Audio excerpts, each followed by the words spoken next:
और अब बात जी न्यूज की खबर के बड़े असर को लेकर। रियल एस्टेट सेक्टर की नामी कंपनियों एक्सपीरियन डेवलपर्स और एक्सपीरियन कैपिटल पर धोखाधड़ी के आरोपों के खिलाफ कार्रवाई शुरू हो गई। दिल्ली पुलिस की आर्थिक अपराध शाखा ने 630 करोड़ रुपए से ज्यादा की जमीन से जुड़े मामले में एफआईआर दर्ज कर ली है। क्या थी ये धोखाधड़ी और कौन कौन शामिल था, रिपोर्ट देखिए। जी न्यूज खबर दिखाता है तो असर होता है। बिल्डर के करप्शन के आरोप पर होगी कार्रवाई।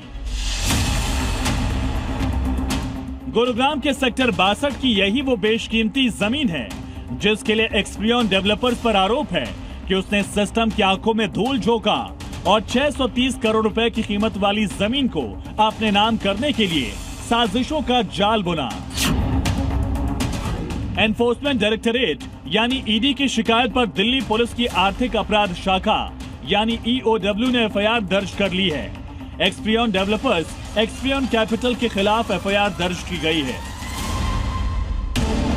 एक्सपीरियन बिल्डर की धांधली का खुलासा जी न्यूज बहुत पहले ही कर चुका है, जिसकी वजह से पिछले कई महीनों से जांच चल रही थी। चलिए समझाते हैं आखिर कैसे जमीन को हथियाने के लिए एक गहरा चक्रव्यूह रचने का आरोप है। डिग्निटी बिल्डकॉन प्राइवेट लिमिटेड नाम के एक रियल एस्टेट समूह ने गुरुग्राम में जमीन खरीदने के लिए बैंकों से बड़ा कर्ज लिया था। डिग्निटी बिल्डकॉन ने स्टैंडर्ड चार्टर्ड बैंक और ब्लैकस्टोन जैसी कुल 6 संस्थाओं से 992 करोड़ रुपए से ज्यादा का लोन लिया था। ईडी का आरोप है कि एक्सपीरियन डेवलपर्स ने खेल करते हुए डिग्निटी बिल्डकॉन की संपत्ति को कौड़ियों के भाव करीब 332 करोड़ रुपए में अपने नाम करने की कोशिश की। ईडी की जांच में सामने आया था कि एक्सपीरियन ग्रुप सीधे तौर पर कंपनी नहीं खरीद पा रहा था, इसलिए उन्होंने पहले सिस्टम को उलझाया। आरोप है कि जानबूझकर कोर्ट में याचिकाएं डाली गईं ताकि वक्त बर्बाद हो और पीछे से वोट खरीदे जा सकें। ईडी के मुताबिक एक्सपीरियन ग्रुप ने धांधली के लिए अपनी ही दूसरी कंपनी एक्सपीरियन कैपिटल ईसीपीएल के जरिए खेल किया। जांच के मुताबिक एक्सपीरियन कैपिटल ने 160 करोड़ रुपए देकर स्टैंडर्ड चार्टर्ड बैंक का कर्ज खरीदा और 50% वोटिंग राइट्स हासिल कर लिए। स्टैंडर्ड चार्टर्ड बैंक का कर्ज 494 करोड़ से ज्यादा का था, लेकिन उसने सिर्फ 160 करोड़ में यानी 70% के नुकसान पर कर्ज बेच दिया था। इसी तरह ब्लैकस्टोन समूह से जुड़ा करीब 58 करोड़ का कर्ज, जिसको करीब करीब आधी कीमत यानी 25 करोड़ में एक्सपीरियन ग्रुप को बेच दिया गया। इन 25 करोड़ रुपए से ब्लैकस्टोन कंपनी का 10% और वोटिंग राइट हासिल कर लिया। आसान भाषा में कहें तो एक्सपीरियन ने कर्ज इसलिए खरीदा ताकि वो कमेटी ऑफ क्रेडिटर्स यानी सीओसी पर कब्जा कर सके, क्योंकि कमेटी ऑफ क्रेडिटर्स ही तय करती है कि दिवालिया कंपनी किसे बेची जाएगी। दरअसल प्लान ये था कि मैं ही खरीदार हूं और मैं ही फैसला करूंगा कि किसे बेचना है। दिवालिया कानून के तहत ऐसा करना कानूनी रूप से गलत है। इस मामले में ईडी का एक और खुलासा और भी चौंकाने वाला था।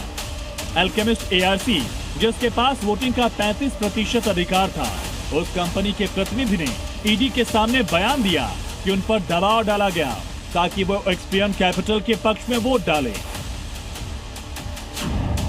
अल्केमिस्ट एआरसी के प्रमोटर हैं आलोक धीर। आलोक धीर पेशे से कॉर्पोरेट वकील हैं और इसी का फायदा उठाकर वो फंसे हुए लोन को अपनी ही कंपनियों के जरिए खरीदने लगे।